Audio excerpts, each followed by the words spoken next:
Jayaram sir എപ്പോഴും family പ്രേക്ഷകരുടെ ജനപ്രിയ നായകൻ തന്നെയാണ്. ജയറാം സാറിന്റെ ഫിലിംസ് എല്ലാം സ്പെഷ്യലാണ്. ഇന്നും മോർണിംഗിൽ ജയറാമേട്ടൻ്റെ ഒരു പടം കണ്ട് ഒരുപാട് ചിരി. അപ്പം അതിൽ നിന്നൊക്കെ ടോട്ടലി ഡിഫറെൻ്റ് ആയിട്ട് ത്രില്ലർ സിനിമയാണ് വരുന്നത്. കുറേ നാൾക്ക് ജയറാമിൻ്റെ സിനിമകൾ തിയേറ്ററിൽ മിസ്സിങ് ആയി. 2 ക്വസ്റ്റ്യൻസ് ആണ്. ഒന്ന്, ഈ സിനിമ സെലക്ട് ചെയ്യാനുള്ള കാരണം എന്താണ്? 2, മമ്മൂക്ക ഈ പടത്തിൽ ഒരു ഗസ്റ്റ് റോളുമായിട്ട് വരുന്നുണ്ട് എന്നൊരു റൂമറുണ്ട്. ഇതാണ് ക്വസ്റ്റ്യൻ.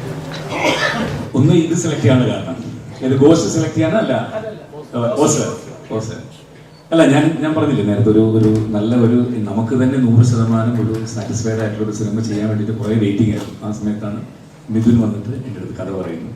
അപ്പോൾ കഥ പറഞ്ഞപ്പോൾ തന്നെ മിഥുൻ പറയുന്ന അതിനകത്തൊരു 2 ഗെറ്റപ്പ് വേണം. ഒരു ഗെറ്റപ്പ് വളരെ ഏജ്ഡ് ആയിട്ടുള്ള, കുറച്ച് വയറും അങ്ങനെയൊക്കെ വേണം. അപ്പോൾ അതിൻ്റെയൊക്കെ പറഞ്ഞപ്പോൾ അതിന് കുറച്ച് ടൈം വേണമെന്ന് പറഞ്ഞിട്ടാണ് സിനിമ ഷൂട്ട് ചെയ്തത്. രണ്ടാമത് ചോദിച്ച ചോദ്യത്തിന് ഞാനിപ്പം മറുപടി പറയില്ല, കാരണം അതിൻ്റെ ഒരു സസ്പെൻസ് കളയാൻ ഞാൻ ഉദ്ദേശിക്കുന്നില്ല. അതുകൊണ്ടാണ്.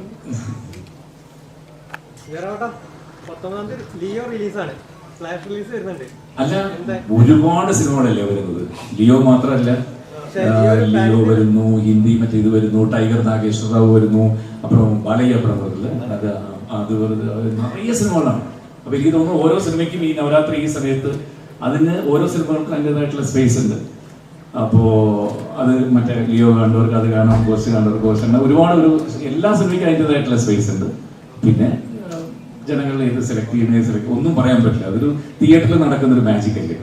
ഇപ്പോൾ ശിവാണ തന്നെ പറയാറുണ്ട്, മറ്റേ ജയിലർ എന്നുള്ള സിനിമ ഷൂട്ട് ചെയ്യുമ്പോൾ ഞാൻ സാധാരണ ഒരു ലുക്ക് നോക്കാൻ പറഞ്ഞു, നോക്കി അത് അഭിനയിച്ചു പോയി.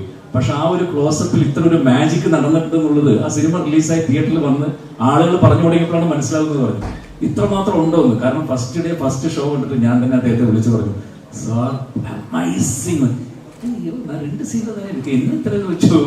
ഞാൻ അല്ല, അത് തിയേറ്ററിൽ ഇരുന്ന് കാണുന്ന അതിൻ്റെ ഒരു മാജിക്